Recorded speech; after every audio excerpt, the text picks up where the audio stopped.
할렐루야. 사랑하는 초업제일교회 성도 여러분, 유튜브 시청자, 구독자 여러분 반갑습니다. 김정빈 목사입니다. 간밤에도 주 안에서 평안하셨습니까? 오늘 새날이 밝았습니다. 2025년 7월 4일 오늘 금요일 아침 우리 말씀 묵상을 시작합니다. 자, 잠시 기도하겠습니다. 하나님 감사합니다. 간밤에도 지켜주시고 새날을 우리에게 허락하시니 감사를 드립니다. 오늘날도 말씀으로 하루를 엽니다. 말씀 묵상하며 주의 음성을 듣게 하시고 또 내 자신의 모습을 알게 하셔서 하나님 앞에 겸손한 사람으로 잘 살아갈 수 있는 저희들이 되게 하여 주시고 오늘도 나를 향한 아버지 뜻을 이루며 그 뜻대로 순종하며 살아가는 아름다운 열매 맺는 저희들이 될 수 있도록 축복해 주옵소서. 이 시간을 주께 의탁하옵고 우리 구주 예수님 이름으로 간절히 기도하옵나이다. 아멘. 예, 오늘도 우리 찬송으로 또 시작합니다. 어제 함께 불렀던 하나님이 찾으시는 사람이라는 곡입니다. 정말 우리 모두가 하나님이 찾으시는 그 사람이 되기를 주의 이름으로 축복합니다. 찬송 부르겠습니다.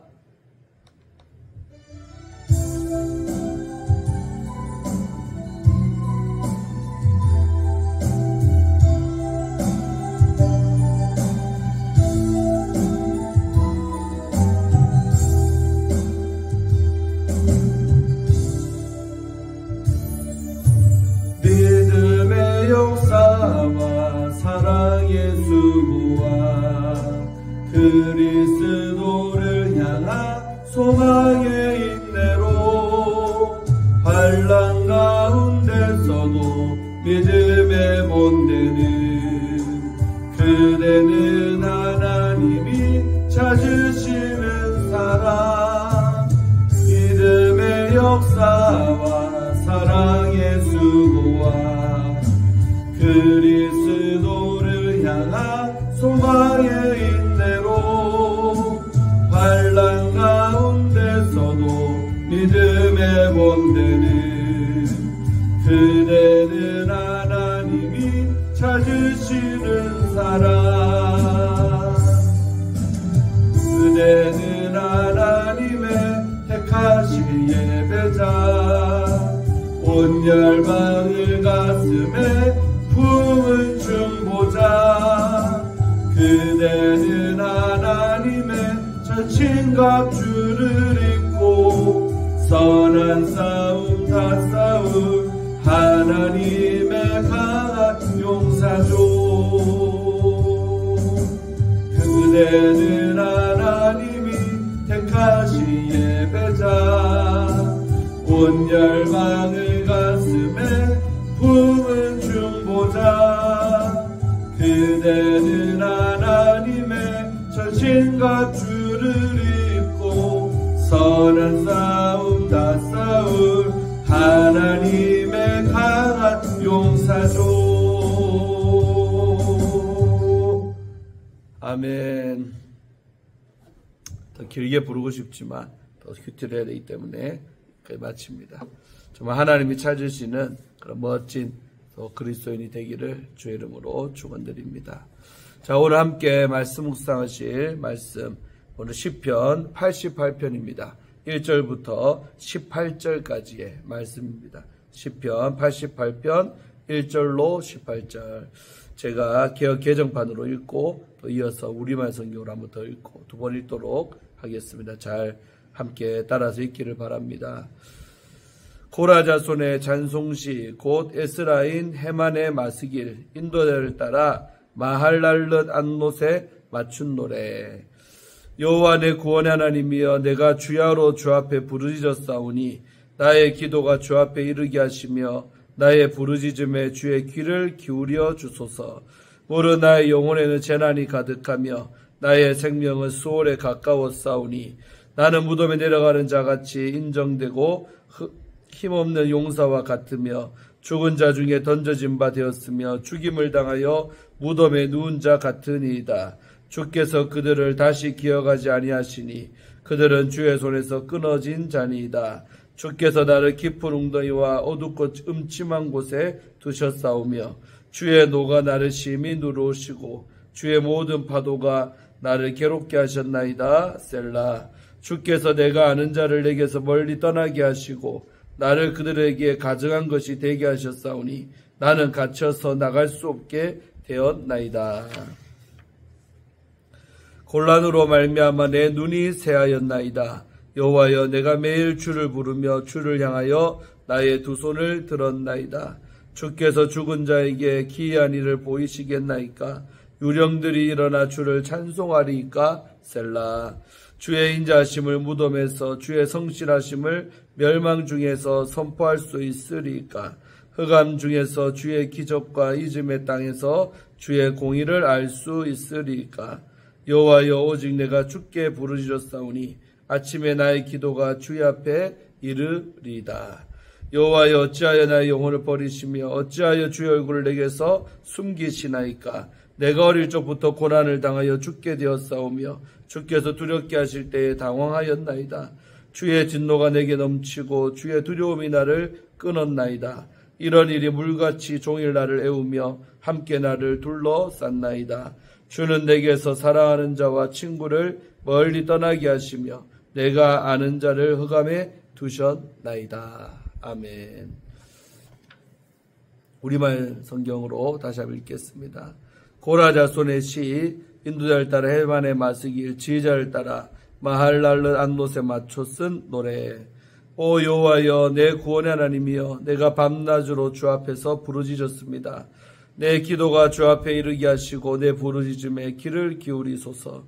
내 영혼이 고통으로 가득하며 내 목숨이 죽음에 가까이 다가가 있습니다. 내가 저 아래 구덩이에 빠진 사람들처럼 여겨지고 힘없는 사람 같으며 죽은 사람처럼 버려져 무덤 속에 누운 사람, 곧 주의 기억에서 완전히 사라지고 주의 손에서 끊어져 버린 사람 같습니다. 주께서 나를 가장 깊은 구덩이 속에, 어둠 속에 깊은 곳에 두셨습니다. 주의 진노가 무겁게 나를 짓누르고 주의 모든 파도가 나를 덮쳤습니다. 셀라. 내 가장 친한 친구들도 나로부터 멀리 떼어 놓으셨고 그들이 나를 피하게 하셨습니다. 내가 꼭꼭 갇혀서 나갈 수 없습니다. 내 눈이 근심과 걱정으로 신음합니다. 여호와여, 내가 날마다 주를 부르고 내 손을 주께 뻗었습니다. 죽은 사람들에게 기적을 베푸시겠습니까? 죽은 사람들이 일어나 주를 찬양하겠습니까? 셀라. 주의 사랑이 무덤에서 선포되겠습니까? 주의 의가 멸망 가운데 선포되겠습니까? 주의 기적들이 어둠 속에서 알려지고 주의 의가 망각의 땅에서 알려지겠습니까? 오 여호와여, 그러나 내가 주께 부르짖었으니 아침에 내 기도가 주 앞을 막아설 것입니다. 여호와여, 왜 나를 던져버리십니까? 왜 주의 얼굴을 내게서 숨기십니까? 내가 어릴 적부터 계속 고통을 겪었고 죽음의 문턱을 넘나 들었습니다. 주께서 주시는 공포를 느낄 때마다 미칠 것 같습니다. 주의 진노가 나를 휩쓸어 가고 주의 공포가 나를 끊었습니다. 그들이 날마다 나를 홍수처럼 둘러싸고 완전히 집어 삼켰습니다. 주께서 내 친구들과 사랑하는 사람들을 내게서 빼앗아 가시니 어둠만이 나의 가장 가까운 친구가 됐습니다. 아멘. 좀 전체적으로 내용이 그렇죠. 힘든 내용들입니다. 자, 먼저 오늘 본문 말씀이 뭘 말하는가 주의를 하도록 하겠습니다.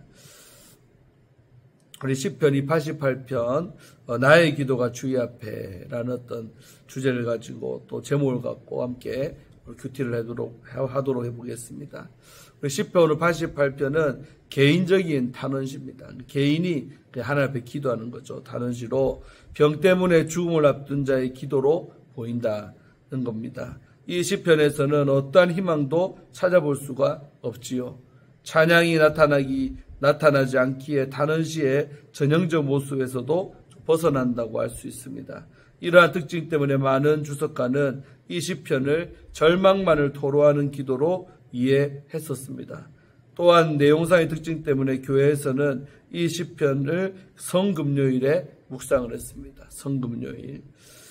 표제어 중에 마할랄렛 안노, 이 뜻이 뭐냐? 병의 노래라는 말입니다. 이러한 어조를 잘 반영하고 있는 내용들입니다.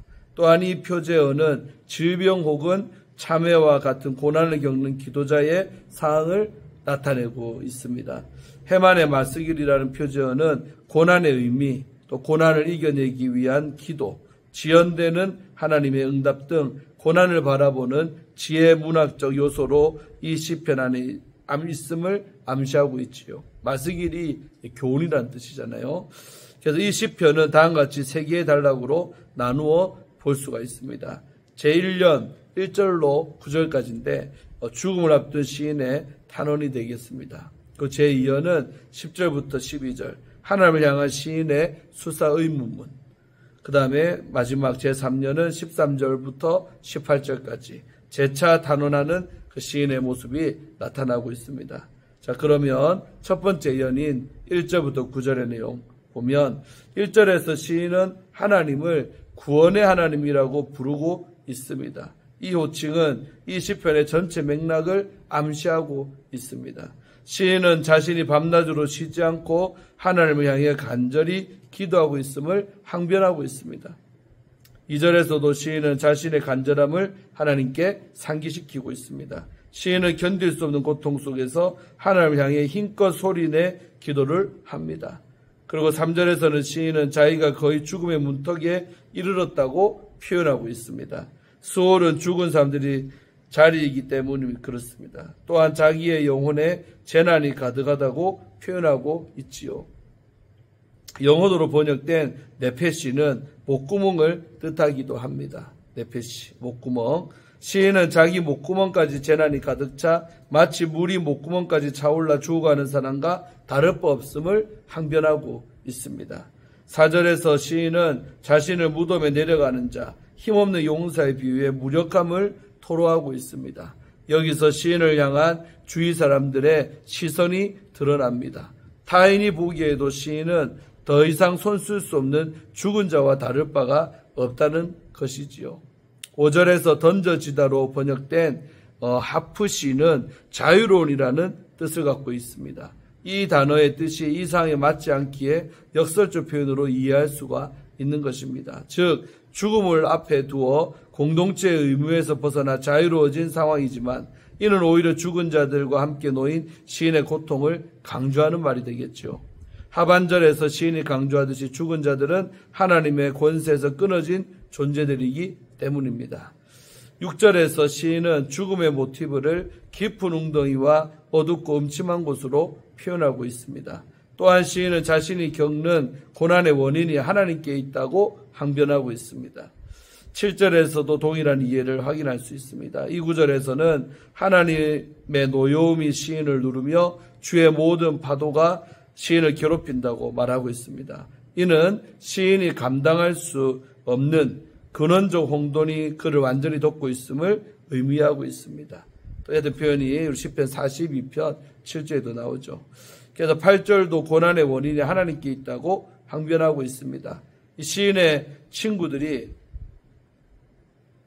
시인을 가증한 존재로 바라본다고 합니다. 이 표현은 제의적 관점에서 부정한 상태, 곧 공동체와 함께 예배할 수 없음을 의미하고 있습니다. 이처럼 시인이 겪는 고통은 결과적으로 사회적 고립으로 이어집니다.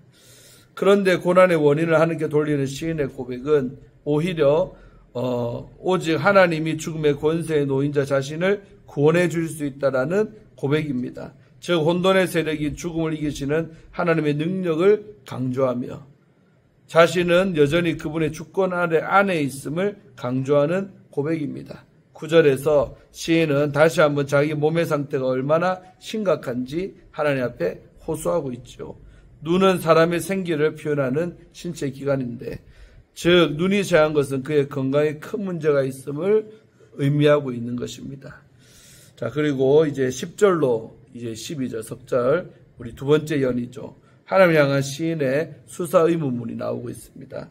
이 단락에서 시인이 던지는 수사 의문문은 아니다라는 답을 끌어내고 있습니다. 10절에서 죽은 자와 죽은 자들의 왕으로 여겨지던 르바임, 히브리어로 르파임, 유령을 말합니다. 르바임을 언급하고 있습니다. 시인은 죽은 자들에게 구원이 필요 없으며 유령도 찬양하지 않음을 서술하고 있지요. 11절은 무덤과 또 아바돈, 파멸의 땅이라는 뜻을 가지고 히브리어 뜻 아바돈을 언급하며 죽음의 자리에서는 하나님의 인자하심과 성실함을 노래할 수 없음을 강조하고 있습니다. 또 12절에서 시인은 흑암과 이즘의 땅을 통해 수호를 상징적으로 표현하며 그곳에서는 하나님의 한 기적과 공의를 경험할 수 없음을 지적하고 있습니다.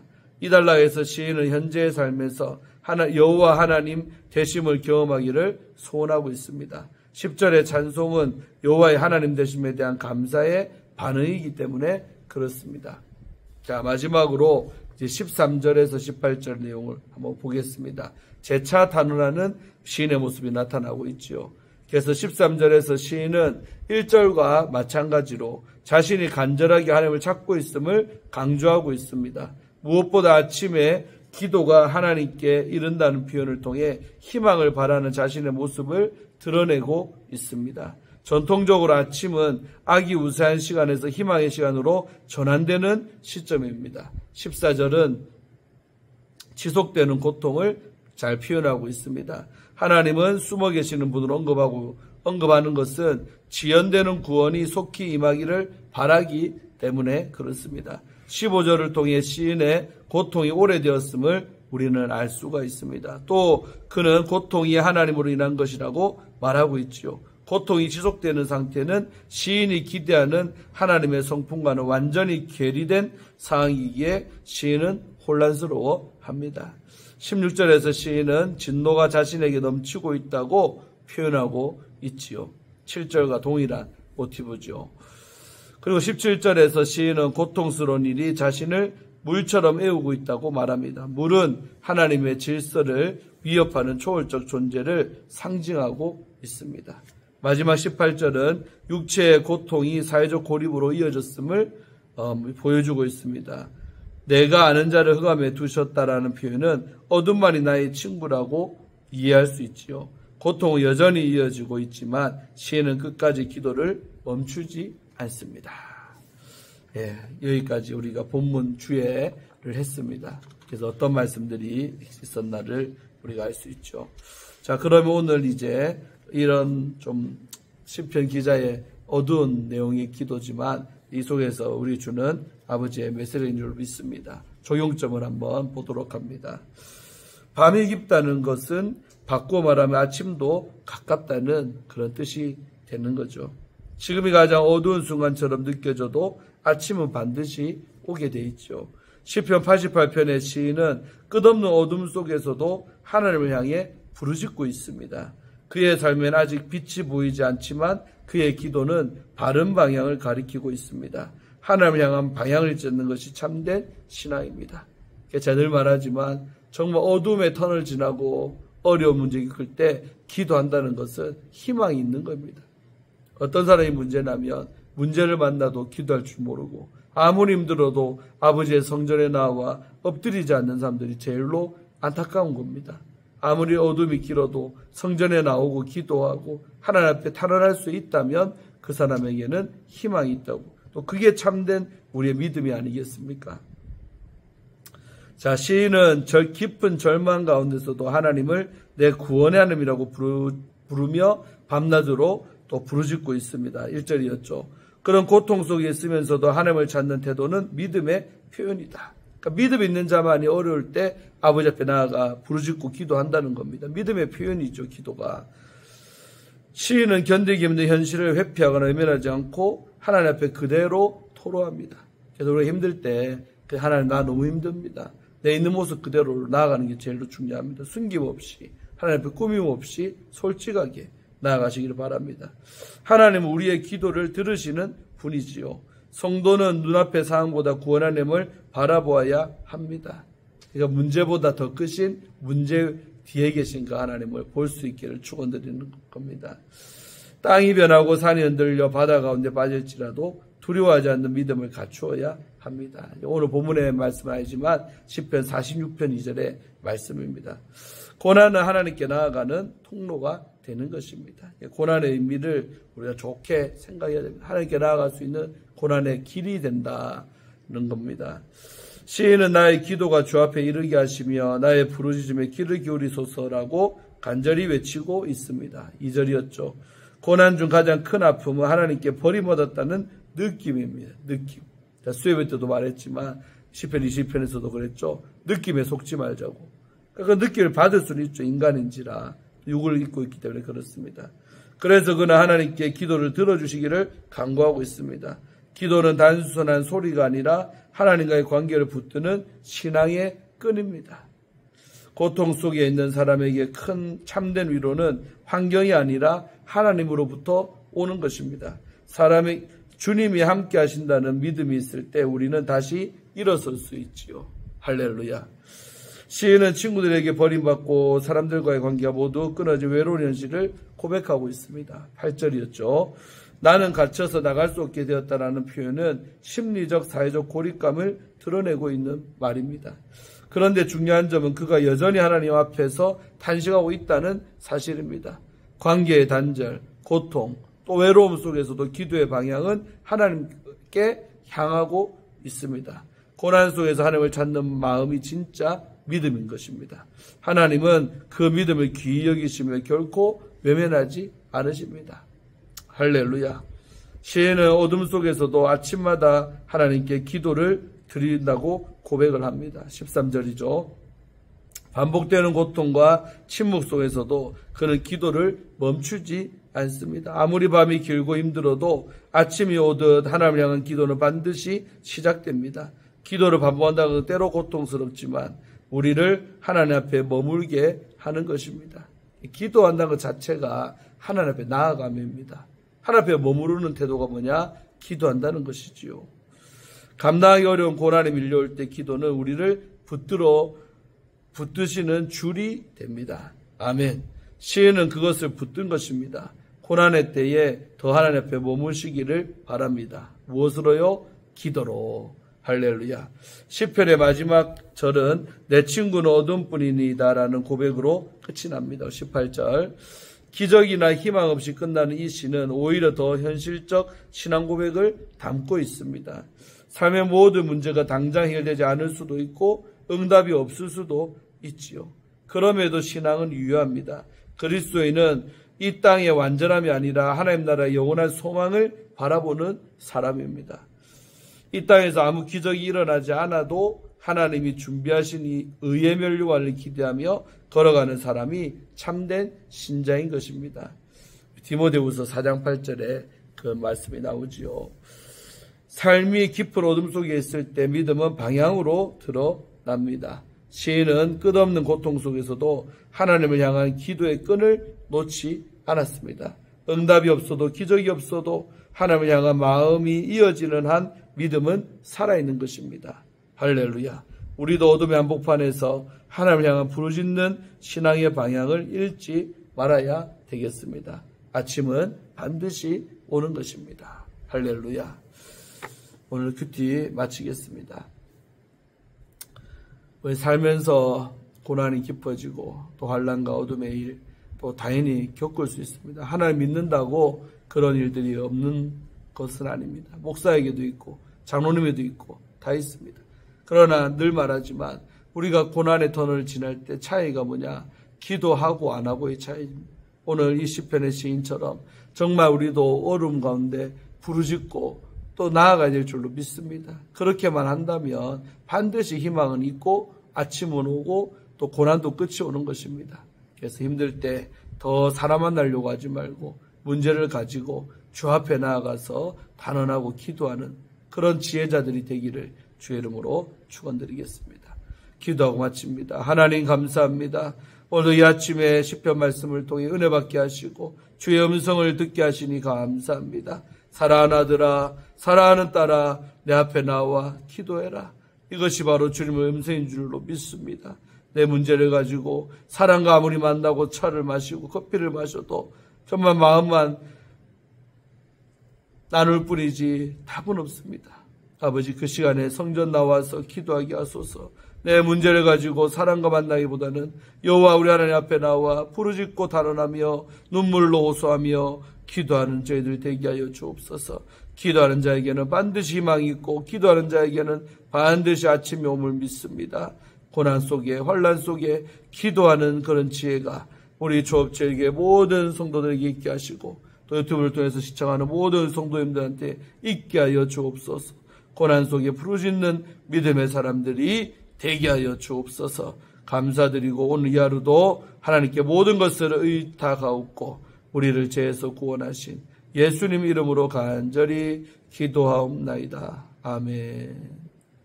사랑하는 성도 여러분, 오늘도 주 안에서 복된 날 잘 지내시기를 바라고, 또 날이 너무나도 요즘에 무덥지요. 그래서 건강관리 잘 하시고 또 직사광선 피하시고 또 이렇게 서늘한 곳에서 편안함에 잘 지내기 바랍니다. 샬롬. 내일 뵙겠습니다.